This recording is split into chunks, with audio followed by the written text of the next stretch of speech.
ఈ సంవత్సరం ధనత్రయోదశి పండుగను భక్తులందరూ కూడా అక్టోబర్ 18వ తేదీ శనివారం రోజున జరుపుకోవాలి. అయితే ఈ ధనత్రయోదశి రోజున భక్తులు కొన్ని వస్తువులు కొనడం అనేది కూడా నిషేధించబడింది అనేది గమనించాలి. ముఖ్యంగా 7 రకాలైన వస్తువులను కొనకూడదు. ఈ వస్తువులను కొనడం వల్ల ఆ లక్ష్మీదేవికి కోపం వస్తుంది కూడా, ఇంట్లోకి పేదరికం కూడా వస్తుంది. ఈ ధనత్రయోదశి నాడు ఏ వస్తువులు కొనకూడదో ఇప్పుడు తెలుసుకుందాం.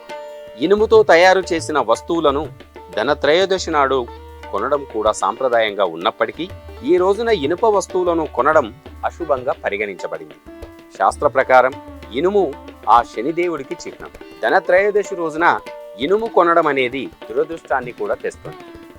తెలిసి ఆ శనీశ్వరుణ్ణి ఇంట్లోకి ఆహ్వానించిన వారవుతారు భక్తులు. కాబట్టి ఇనుముతో తయారు చేసిన ఏ వస్తువునైనా ఈ రోజు తెచ్చుకోవడం అశుభంగా పేర్కొనబడింది. కాబట్టి భక్తులందరూ ఇనుముతో తయారు చేసిన ఎలాంటి వస్తువులనైనా ఈ రోజు కొనుగోలు చేయకపోవడం చాలా మంచిది.